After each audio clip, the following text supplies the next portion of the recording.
Mobile വായ്പാ ആപ്പുകളുടെ കെണിയിൽ കുടുങ്ങി ജീവനൊടുക്കുന്ന മലയാളികളുടെ എണ്ണം അനുദിനം വർദ്ധിച്ചു വരികയാണ്. എറണാകുളം വേങ്ങൂരിൽ 31-കാരിയായ ആരതി എന്ന യുവതി മൊബൈൽ ആപ്പ് വഴി വായ്പാ തട്ടിപ്പിനിരയായതിനെ തുടർന്ന് കഴിഞ്ഞ ചൊവ്വാഴ്ച ജീവിതം അവസാനിപ്പിച്ചു. കഴിഞ്ഞ വർഷം സെപ്റ്റംബറിലാണ് കൊച്ചിയിലെ കടമക്കുടിയിൽ ഒരു കുടുംബത്തിലെ 4 പേരെ വീട്ടിൽ മരിച്ച നിലയിൽ കണ്ടെത്തിയത്. ഒരു ഓൺലൈൻ ലോൺ ആപ്പുമായി ബന്ധപ്പെട്ടാണ് ഇവരുടെ മരണമെന്ന് പോലീസ് സംശയിക്കുന്നു. ഈ തരത്തിൽ ദിനം പ്രതി വർദ്ധിച്ചു വരുന്ന മരണസംഖ്യ വർദ്ധിച്ചു വരുമ്പോഴും പോലീസിൻ്റെ ഭാഗത്തു നിന്ന് കൃത്യമായ നടപടികൾ ഉണ്ടാകുന്നില്ല എന്ന ആരോപണങ്ങൾ ഉണ്ടാകുമ്പോഴും 16,000-ഓളം ഓൺലൈൻ തട്ടിപ്പ് പരാതികളാണ് കഴിഞ്ഞ ഈ വർഷം തന്നെ പോലീസിന് ലഭിച്ചിട്ടുള്ളത്. ഒറ്റ ക്ലിക്കിൽ ആകർഷകമായ നിബന്ധനകളോടെ വേഗത്തിലും എളുപ്പത്തിലും വായ്പ വാഗ്ദാനം ചെയ്യുന്ന ആപ്പുകൾക്ക് ഇരയാകുന്നതിലേറെയും സ്ത്രീകളാണെന്നാണ് പോലീസ് പറയുന്നത്. ഒരിക്കൽ നിങ്ങൾ ഈ ആപ്പ് ഡൗൺലോഡ് ചെയ്താൽ അത് നിങ്ങളുടെ കോൺടാക്റ്റുകളിലേക്കും നിങ്ങളുടെ ഫോട്ടോകളിലേക്കും മറ്റ് വ്യക്തിഗത വിവരങ്ങളിലേക്കും അത് ആക്സസ് ചെയ്യും. കൃത്യസമയത്ത് വായ്പ തിരിച്ചടക്കുന്നതിൽ പരാജയപ്പെട്ടാൽ നിങ്ങളെ ഉപദ്രവിക്കാനും ബ്ലാക്ക്മെയിൽ ചെയ്യാനും അവർ ഈ ഡാറ്റ ഉപയോഗിക്കും. ഈ വിഷയമാണ് ഇന്ന് ബിസിനസ് ഡയലോഗ് ചർച്ച ചെയ്യുന്നത്. സ്വാഗതം. ലോൺ ആപ്പുകളുടെ തട്ടിപ്പിൽ കുരുങ്ങി ജീവിതം അവസാനിപ്പിച്ച ആരതിയുടെ ഭർത്താവ് ശ്രീ അനീഷ് നമ്മോടൊപ്പം ചേരുന്നുണ്ട്. അനീഷ്, ആരതിയുടെ കാര്യത്തിൽ എന്താണ് സംഭവിച്ചത്? വളരെ ദുഃഖകരമായ സംഭവമാണ്. ഈ ഘട്ടത്തിൽ ഞങ്ങളോട് സഹകരിക്കുന്നതിൽ നന്ദി. അനീഷ്, എന്താണ് ആരതിയുടെ കാര്യത്തിൽ സംഭവിച്ചത്? ആരതിക്ക് ഇപ്പൊ നമ്മൾ വീട്ടില് വേറെ ബുദ്ധിമുട്ടോ കാര്യങ്ങളൊന്നും നിലവിൽ ഇല്ല. വീട്ടില് നിലവിൽ ബുദ്ധിമുട്ടോ കാര്യങ്ങളൊന്നും ഇല്ല. പിന്നെ ഞാനിവിടെ ഉണ്ടായില്ല. ഞാൻ 2-2.5 വർഷമായി ഗൾഫിലാണ്. നിലവിൽ ഞാൻ വിദേശത്തായിരുന്നു. ഇപ്പൊ 2 മാസം മുമ്പ് ഇവിടെ ലീവിന് നിന്നിട്ട് പോയതാണ്. 50 ദിവസം ലീവ് എനിക്ക് കിട്ടിയിട്ട് ഞാൻ അവിടെ വന്ന് പോയതാണ് തിരിച്ച് വീണ്ടും. ശരി. അപ്പൊ ഇവിടെ വന്നപ്പോഴാണെങ്കിൽ എനിക്ക് ഇതിനെ കുറിച്ച് ലോണിന്റെ കാര്യങ്ങളൊന്നും അറിയില്ല. പിന്നെ എനിക്കൊരു ഒരാഴ്ച മുമ്പാണ് അവള് പറഞ്ഞത്, ഒരു ഫോൺ ഇങ്ങോട്ട് വിളിച്ചപ്പോ പറഞ്ഞു എനിക്കിങ്ങനെ ഒരു 3,500 രൂപ ക്യാഷ് ആയിട്ട് കിട്ടി, ഒരു ഗെയിം കളിച്ചു എന്ന് പറഞ്ഞു. ഓക്കെ. ഏത് ആപ്പ് വഴിയാണ് ലോൺ എടുത്തതെന്ന് അറിയുമോ? അത് ഈ നമുക്കതിനെ കുറിച്ച് ഞാൻ ഇവിടെ വന്നപ്പോഴാണ് ഇപ്പൊ ഈ നമ്മുടെ അച്ഛന്റെ മൊബൈലിലേക്ക്, അമ്മയുടെ മൊബൈലിലേക്ക്, അതുപോലെ എന്റെ മൊബൈലിലേക്ക്, അച്ഛന്റെ അമ്മയുടെ മൊബൈലിലേക്ക് ക്യാഷ് ബസ് എന്ന് പറഞ്ഞൊരു ആപ്പാണ് ഇതിനകത്ത്. ശരിക്കും അവരാണ് വിളിക്കണത്. ഇപ്പോഴും ശല്യം ചെയ്യണം അവര് തന്നെയാണ്. ഇപ്പൊ ഇന്ന് അമ്മയുടെ മൊബൈലിലേക്ക് വിളിച്ച് ശല്യം ചെയ്യുന്നുണ്ട്. കുറെ രാവിലെ മുതൽ കോള് വരുന്നതാണ്. ഓ, അത് ശരി. ഓക്കെ. ഈ 3,500 രൂപ മാത്രമാണ് ലോൺ എടുത്തത്? 3,500 ലോൺ എടുത്തു എന്ന് എന്നോട് ഇതുവരെ പറഞ്ഞിട്ടില്ല. ഞാൻ ഈ സംഭവങ്ങൾ ഇവിടെ വരുമ്പോഴാണ് എല്ലാ കാര്യങ്ങളും പറയണത്. എന്നോട് 3,400 രൂപ ഒരു ഡിജിറ്റൽ അക്കം വെച്ച്, അത് ഒരു പെൻസിലിന്റെ എന്തോ കാര്യങ്ങളാണ് നമ്മൾ പറയണത്. ഒരു പെൻസിലിന്റെ ഇത് പോസ്റ്റ് ഓഫീസ് വഴി ഒരു പെൻസിലിന്റെ ഇത് വരും. അതിന്റെ ഒരു കാര്യം പറഞ്ഞു. പിന്നെ ഒരു നമ്പർ അക്ക ഡിജിറ്റലിന്റെ ഒരു കാര്യവും പറഞ്ഞിട്ട് പറഞ്ഞു. അതിനകത്ത് എനിക്കൊരു 3,500 രൂപ കിട്ടിയെന്ന് പറഞ്ഞു. അപ്പൊ ഞാനത് അവളെ വാൺ ചെയ്തത് ശരിയല്ല, ഇതെന്തോ തട്ടിപ്പാണ്, ഇവിടെ നിന്ന് പൈസയൊക്കെ പോവും, ഉള്ള പൈസയൊക്കെ പോകുമെന്ന് ഞാൻ അവളോട് പറഞ്ഞതാണ്. പക്ഷെ പിന്നെ ഞാൻ അറിയണത്, എനിക്ക് ഇവള് മരിക്കണേന്റെ ദിവസം എനിക്ക് രാവിലെ എന്റെ മൊബൈലിലേക്ക് ഇവളുടെ ഫോട്ടോയും മോർഫ് ചെയ്ത ഫോട്ടോയും വരുമ്പോഴാണ് ഇതിനെപ്പറ്റി ഞാൻ അറിയണത് തന്നെ. ഇതൊരു ഓൺലൈൻ ഗെയിം ആണെന്നാണ് താങ്കൾ മനസ്സിലാക്കുന്നത്, ശരിയല്ലേ? ഗെയിമാണ്. ഇത് സംബന്ധിച്ച് പോലീസിൽ പരാതിപ്പെടുകയോ മറ്റോ ചെയ്തിട്ടുണ്ടോ? ഇല്ലില്ല. പോലീസ് പരാതി പറയാൻ ഞാനൊന്നാമത് ഇവിടെ ഇല്ല. ഒന്നാമത് ഞാനിപ്പോ ഈ സംഭവം അറിഞ്ഞപ്പോഴാണ് പറഞ്ഞത്. കാര്യം ഞാൻ 50 ദിവസം മുമ്പ്, 2 മാസം മുമ്പ് ഇപ്പൊ ഞാൻ ഇവിടെ വന്നിട്ട് 50 ദിവസം നിന്നിട്ട് പോയതാണ്. പക്ഷെ എന്നാലും എനിക്കൊരു സംശയമോ കാര്യങ്ങളോ ഇതിനില്ല. നമുക്കങ്ങനെ സംശയിക്കേണ്ട കാര്യം തോന്നിയില്ല. അത് കാരണം പിന്നെ അതിനെക്കുറിച്ച് വേറെ ചോദിക്കാനോ കാര്യങ്ങളോ ഒന്നും ഞാൻ നിന്നില്ല.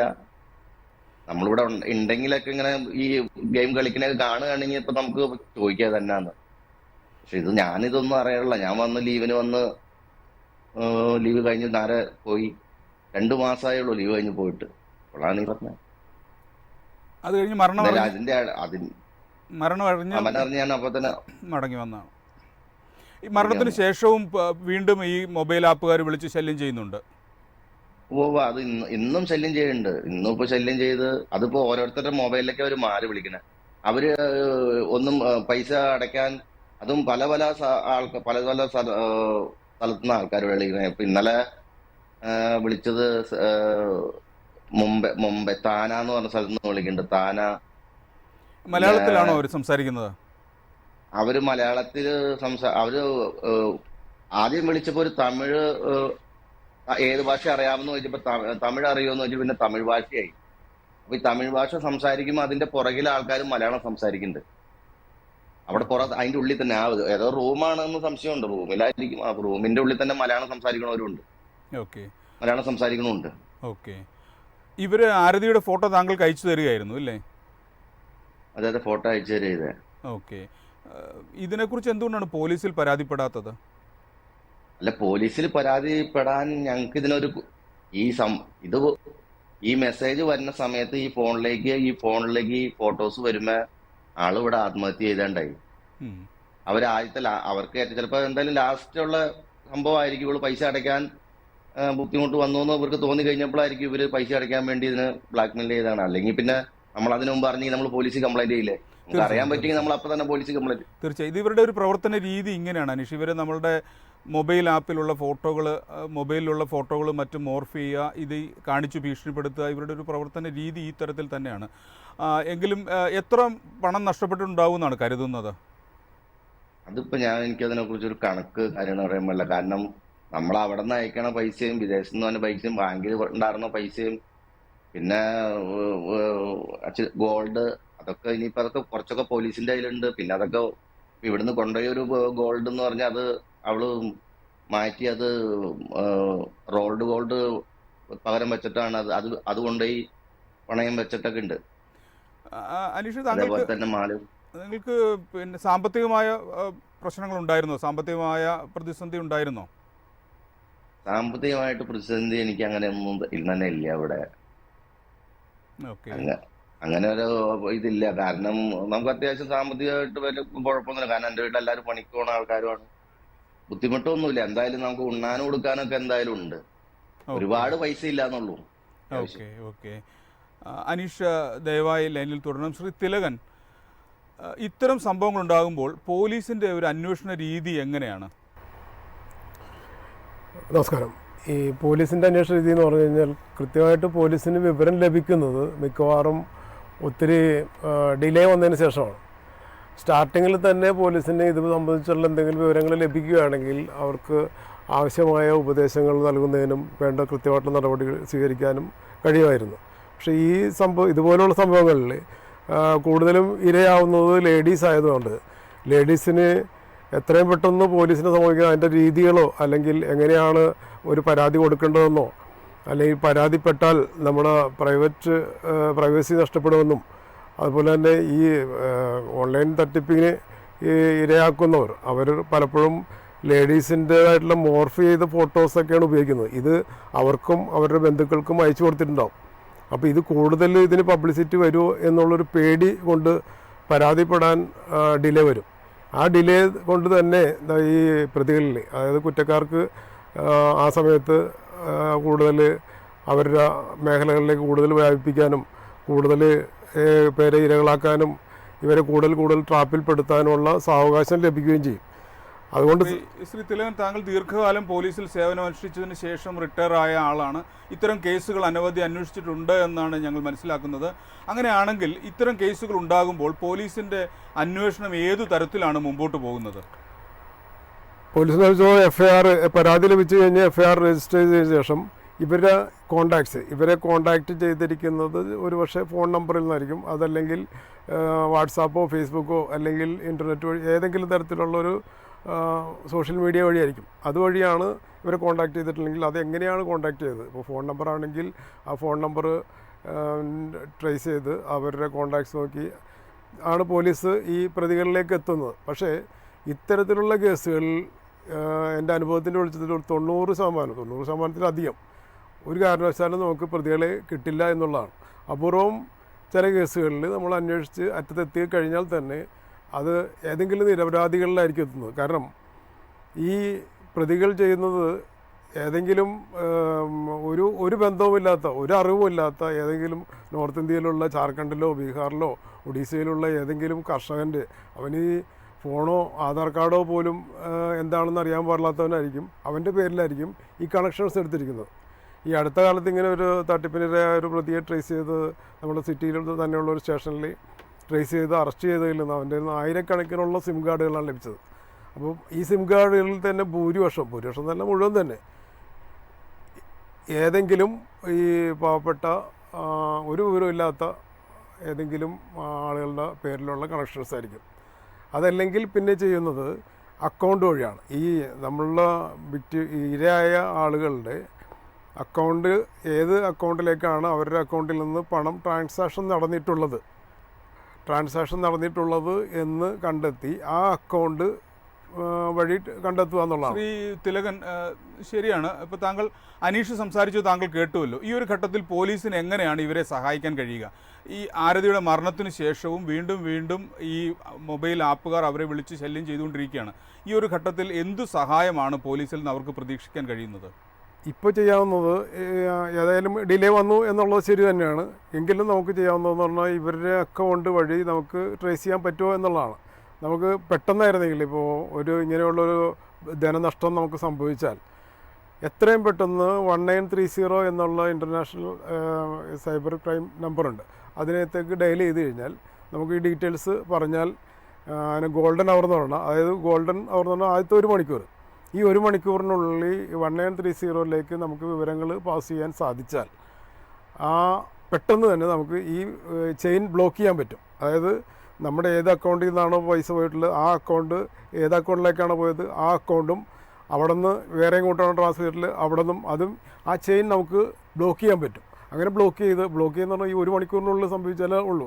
ഇല്ലെങ്കിൽ എന്താ വെച്ച് കഴിഞ്ഞാൽ ഏതെങ്കിലും ചെയിൻ്റെ എൻഡിൽ പോയിട്ട് അത് ATM വഴി വിഡ്രോ ചെയ്താൽ ഏതെങ്കിലും ഒരാൾ ആ ATM വഴി ആ പണം വിഡ്രോ ചെയ്താൽ പിന്നെ അതവിടെ വെച്ച് നിന്നു, പിന്നെ നമുക്കൊന്നും ചെയ്യാൻ പറ്റില്ല. വായ്പയായി കിട്ടിയ പണം അവർ പറയുന്ന തുകയായി തിരിച്ചടച്ചില്ലെങ്കിൽ ആദ്യം ഭീഷണിപ്പെടുത്തും.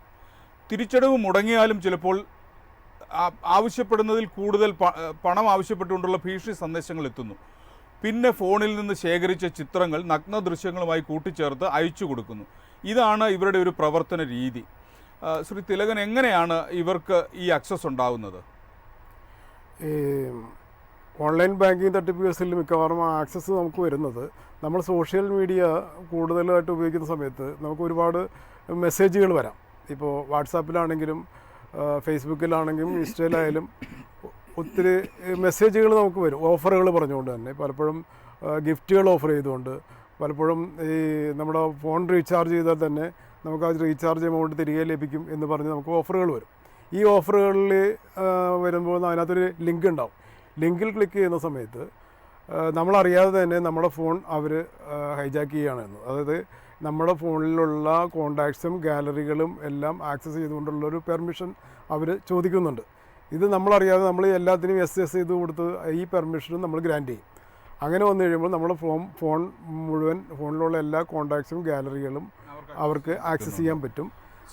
അത് അവർ സ്റ്റോർ ചെയ്ത് വെക്കുന്ന ഒരു ഭാഗത്ത് സ്റ്റോർ ചെയ്ത് വെച്ചതിന് ശേഷമാണ് പിന്നീട് എപ്പോഴെങ്കിലും നമുക്കൊരു ആവശ്യം വരുന്ന സമയത്ത്, ആവശ്യം വരണമെന്നില്ല, ഏതെങ്കിലും ഒരു ഫിനാൻസ് ആയിട്ട് ബന്ധപ്പെട്ട് നമ്മൾ ഒരു ലോൺ എൻക്വയറി നടത്തിയാൽ മതി. ആ ഫോണിൽ എവിടെയെങ്കിലും ഒരു ലോൺ എൻക്വയറി നടത്തിയാൽ അവർക്ക് അതിനെപ്പറ്റി മനസ്സിലാവുകയും അതുവഴി അവർ ഓപ്പറേറ്റ് ചെയ്യുകയാണ് ചെയ്യുന്നത്. തീർച്ചയായും ശ്രീ തിലകൻ വ്യക്തമാണ്. അഡ്വക്കേറ്റ് ജിയാസ് ജമാൽ നമ്മളോടൊപ്പം ചേരുന്നുണ്ട്. അഡ്വക്കേറ്റ് ജിയാസ്, ഇത്തരം ഘട്ടങ്ങളിൽ എന്ത് നിയമസഹായമാണ് ഇവർക്ക് ലഭിക്കുന്നത്?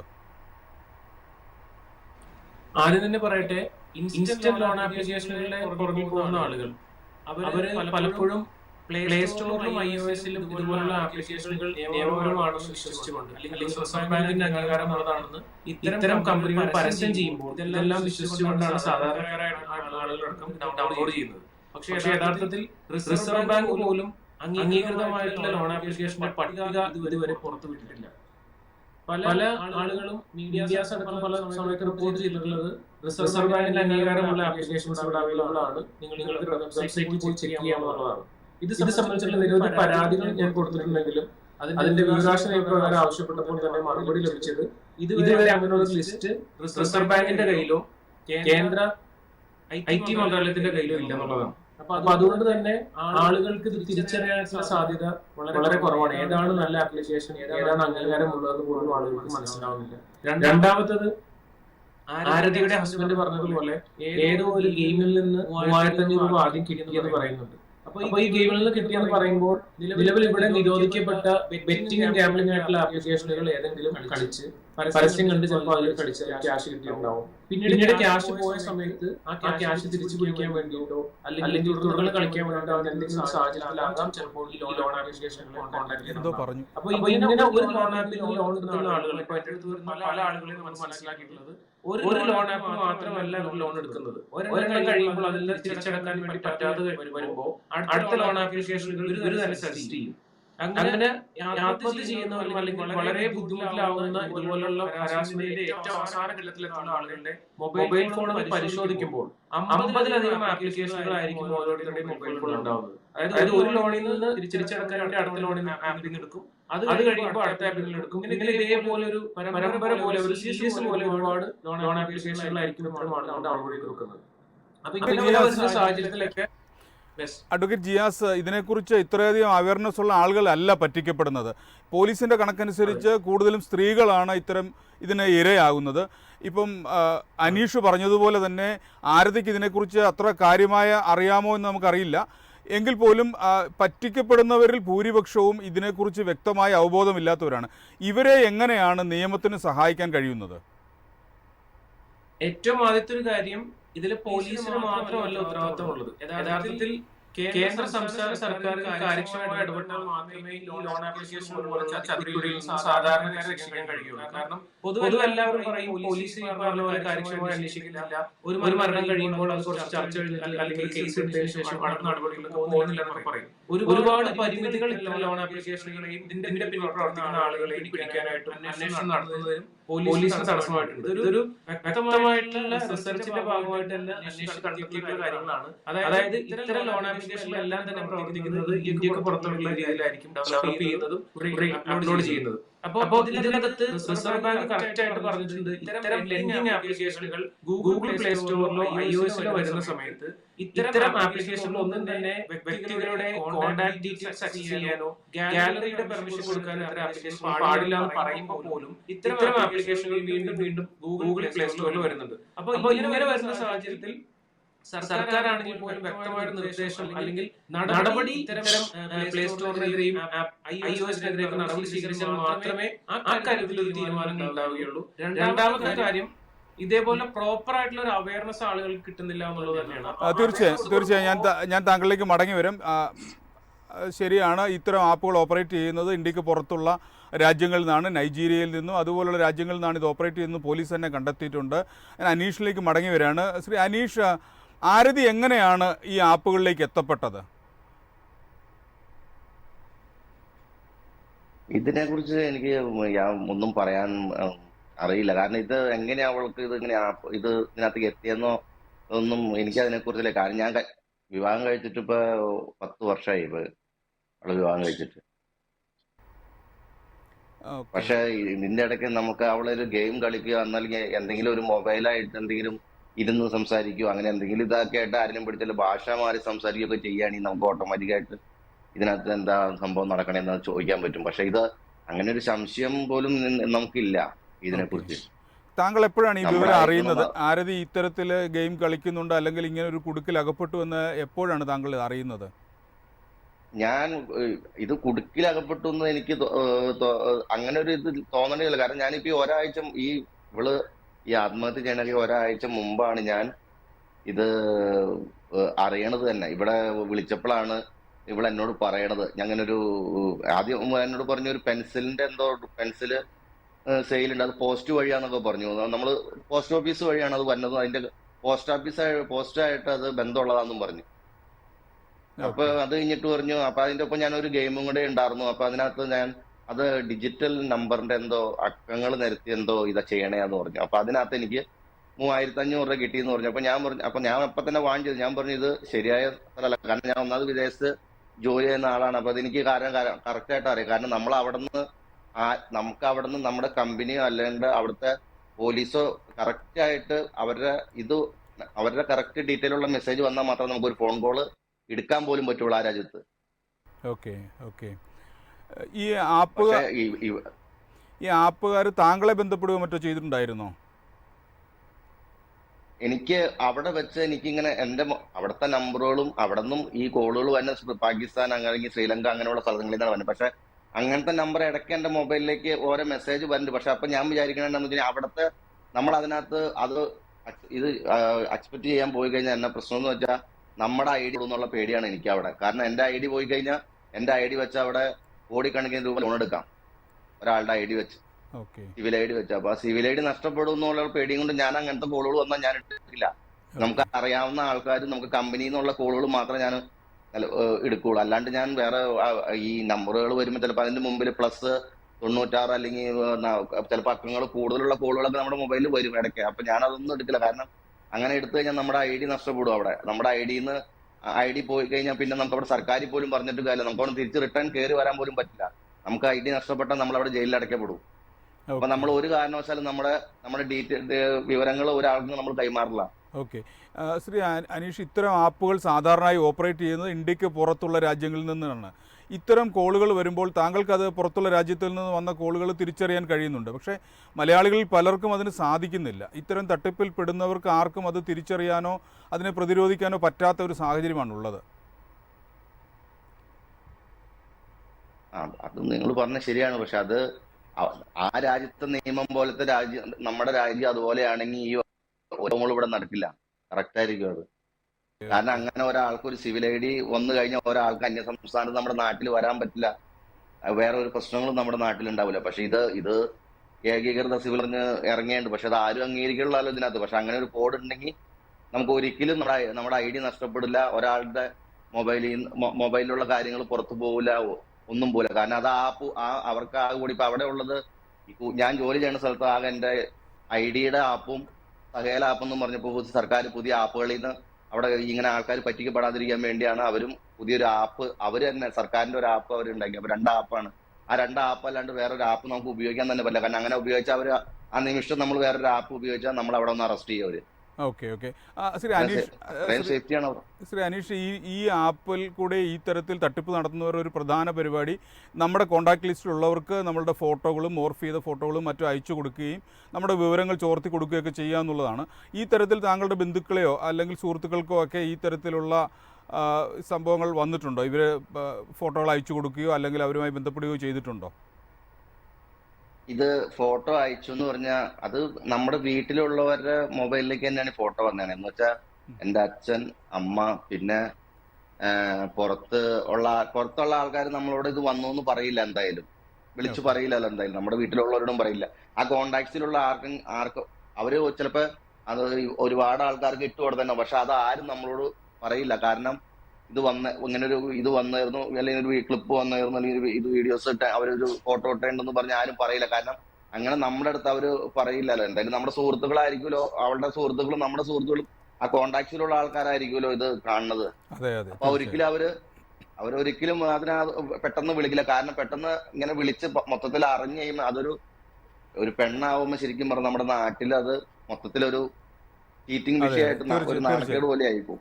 അപ്പൊ അവളുടെ മെയിൻ കൂട്ടുകാരികളാണെങ്കിലും ഒരിക്കലും അവളെ പോലും വിളിച്ചു പറയില്ല. കാരണം അവൾക്ക് എങ്ങനെ പ്രതികരിക്കാൻ പറ്റില്ലെങ്കിൽ പ്രതികരിക്കണമെന്ന് ആർക്കും പറയാൻ പറ്റില്ലല്ലോ. അപ്പൊ അത് കാരണം ആരും തന്നെ പറയില്ല അങ്ങനെ വന്നാൽ തന്നെ. പക്ഷെ നമ്മുടെ വീട്ടില് ഉള്ള ആൾക്കാരായതുകൊണ്ട് നമ്മുടെ വീട്ടില് ഇവർ ഈ ആത്മഹത്യ ദിവസമാണ് ഇങ്ങനത്തെ ഒരു പോസ്റ്റ് വരുന്നത്. അതിനു മുമ്പ് ഒരു പോസ്റ്റ് വന്നെങ്കിൽ ഇത് സംഭവിക്കില്ല.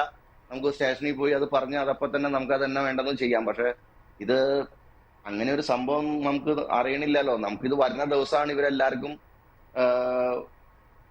പോസ്റ്റ് ചെയ്തത്. കാരണം ഞാനന്ന് തീർച്ചയായും ഇവരുടെ ഒരു മോഡസ് ഓപ്പറാൻഡി ഇങ്ങനെയാണ്.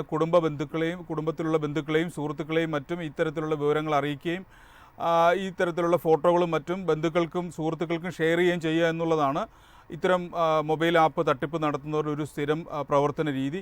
ഞങ്ങളുടെ സഹപ്രവർത്തകനായ അനീഷ് ദേവസ്യായിക്ക് ഇത്തരത്തിലുള്ള ചില ഭീഷണികൾ ഉണ്ടായിരുന്നു. അനീഷ് നമ്മളോടൊപ്പം ഇപ്പോൾ ചേരുന്നുണ്ട്. അനീഷ് ദേവസ്യ, എങ്ങനെയാണ് ഈ കുടുക്കിൽ നിന്ന് രക്ഷപ്പെട്ടത്? സാർ, 2 വർഷം മുമ്പാണ് എനിക്കിങ്ങനെ ഒരു അനുഭവം ഉണ്ടായത്. ഞാനൊരു സോഷ്യൽ മീഡിയയിൽ ഒരു പരസ്യം കണ്ടു, ഈ 5 മിനിറ്റ് കൊണ്ട് ലോൺ റെഡി എന്ന് പറഞ്ഞു. അപ്പൊ ഞാൻ പ്ലേ സ്റ്റോറിൽ കയറി ഒരു ആപ്പ് ഡൗൺലോഡ് ചെയ്യുകയായിരുന്നു. ആപ്പ് ഡൗൺലോഡ് ചെയ്ത് അതിനകത്ത് പെർമിഷൻ ചോദിച്ചു, നമ്മളത് അലോ ചെയ്തു. പിന്നെ അവർ ചോദിച്ചത് ഈ ആധാർ കാർഡ് നമ്പർ, പിന്നെ ആധാർ കാർഡിന്റെ ഫ്രണ്ടും പുറകുവശവും അതിന്റെ ഒരു പടം ഇത് അയച്ചു കൊടുക്കാൻ പറഞ്ഞു, അത് കൊടുത്തു.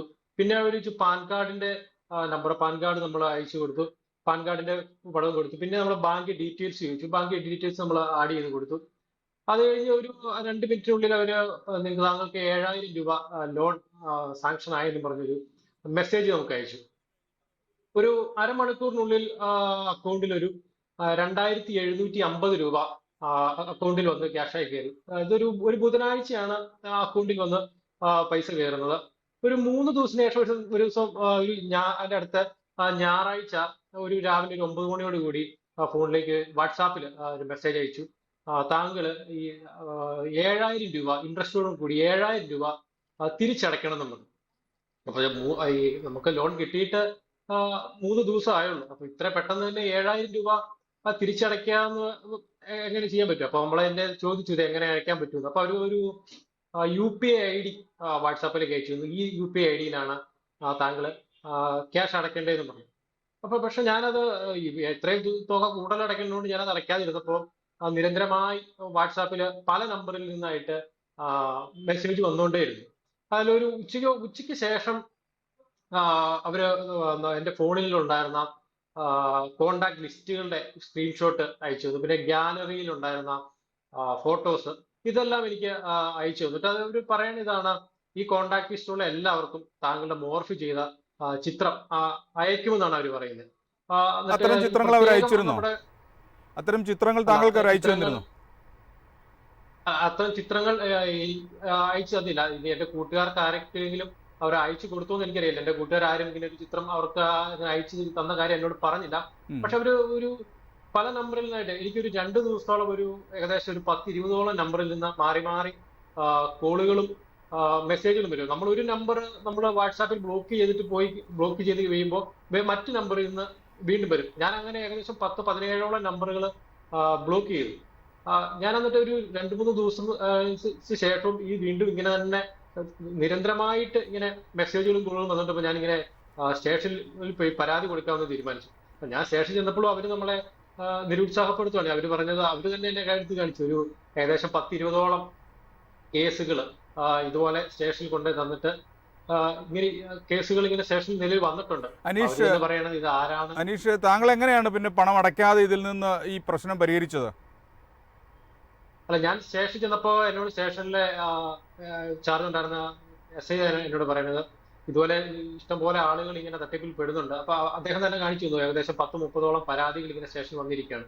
അദ്ദേഹം തന്നെ പറഞ്ഞപ്പോ ഒരു കാര്യമുണ്ട്, ഇതെല്ലാം മറ്റു സംസ്ഥാനത്തും ചിലപ്പോൾ വിദേശത്തേക്ക് നിൽക്കുകയാണ്, ഇത് പിടിക്കലൊന്നും നടക്കില്ല. അപ്പൊ പിന്നെ എന്നോട് പറഞ്ഞു താങ്കൾ പൈസ അടച്ചോന്ന് ചോദിച്ചു. ഞാൻ പറഞ്ഞു സാറേ അടച്ചില്ല, ഒരു UPI ID ആണ് തന്നേക്കുന്നത്, അതുകൊണ്ട് ഞാൻ അടച്ചില്ല എന്ന് പറഞ്ഞു. അപ്പൊ അദ്ദേഹത്തിനോട് പറഞ്ഞത് നിലവിൽ നീ എത്ര രൂപ കിട്ടിയത്? ഞാൻ പറഞ്ഞു 2,750 രൂപയാണ് കിട്ടിയെന്ന് പറഞ്ഞു. സാർ എന്നോട് പറഞ്ഞത് താങ്കൾ പൈസ ഒരു കാരണവശാലും അടയ്ക്കരുത്.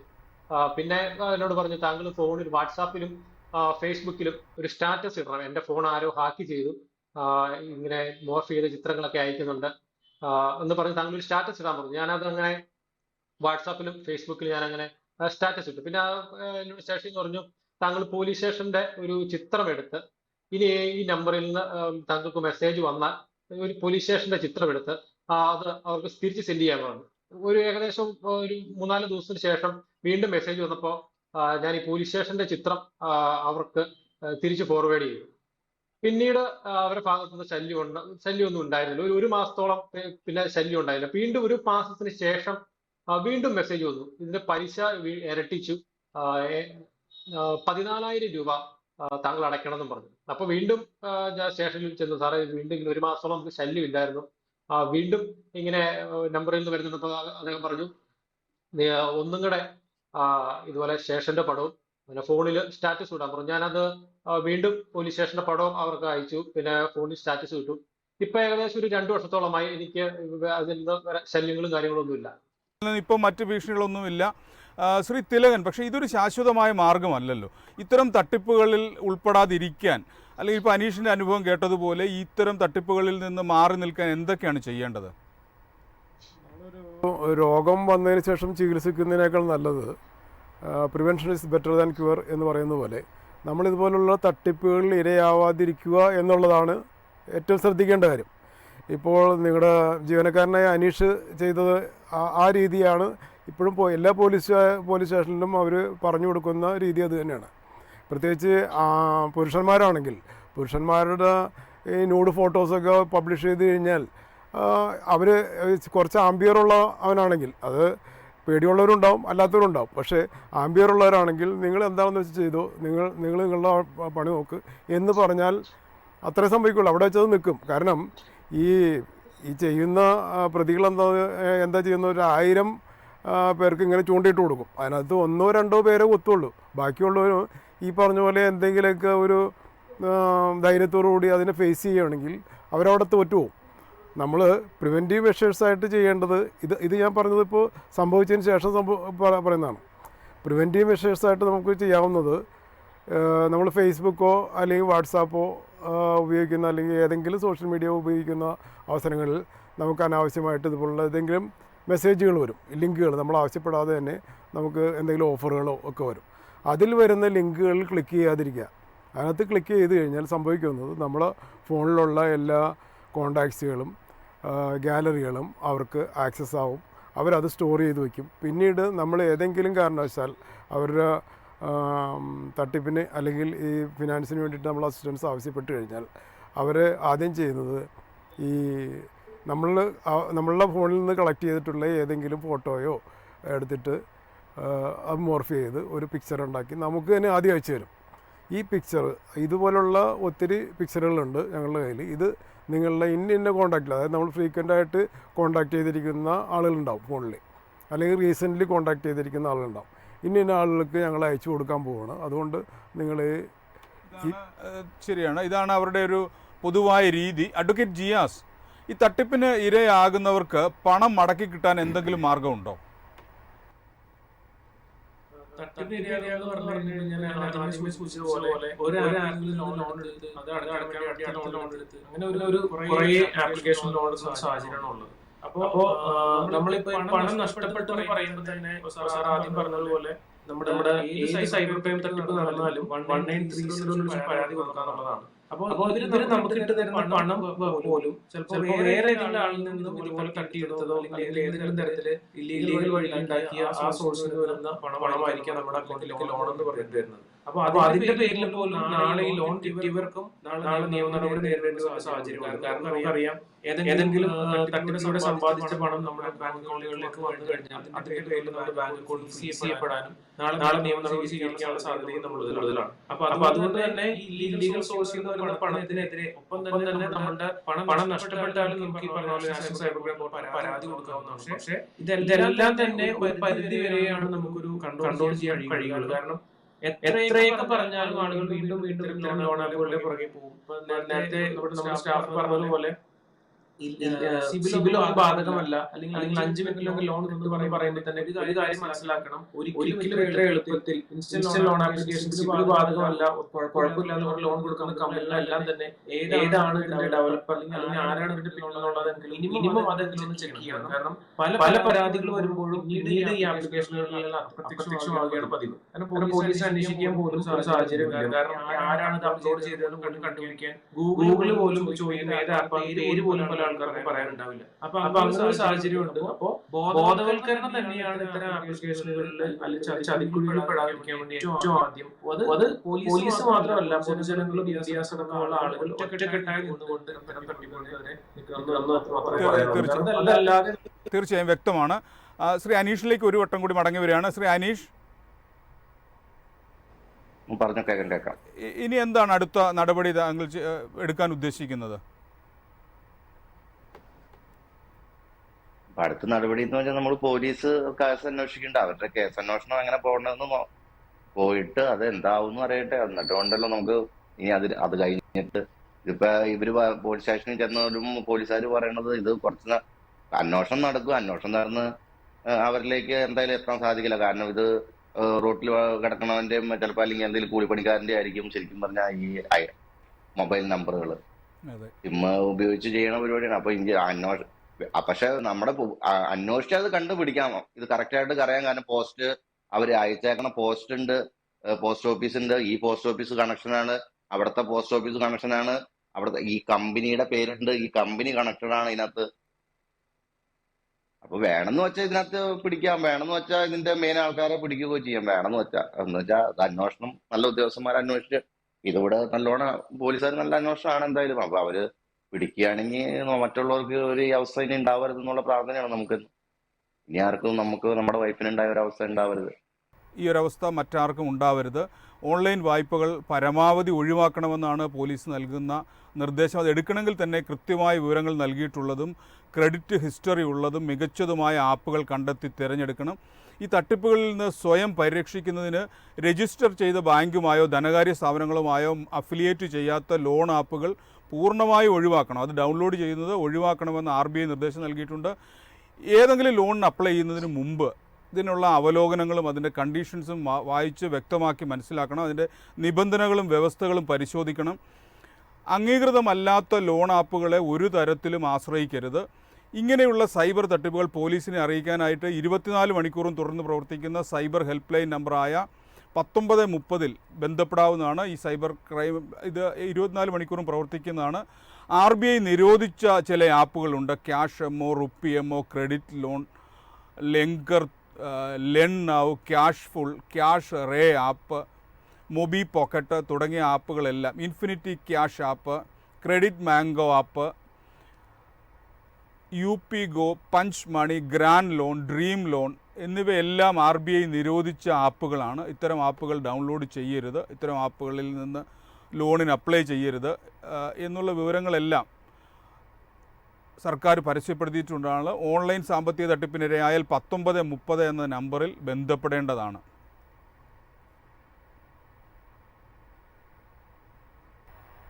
നമ്മുടെ ഇന്നത്തെ ചർച്ച ഇവിടെ പൂർണ്ണമാകുകയാണ്. ചർച്ചയിൽ പങ്കെടുത്ത എല്ലാവർക്കും നന്ദി, നമസ്കാരം. മറ്റൊരു വിഷയവുമായി അടുത്ത ആഴ്ച കാണാം.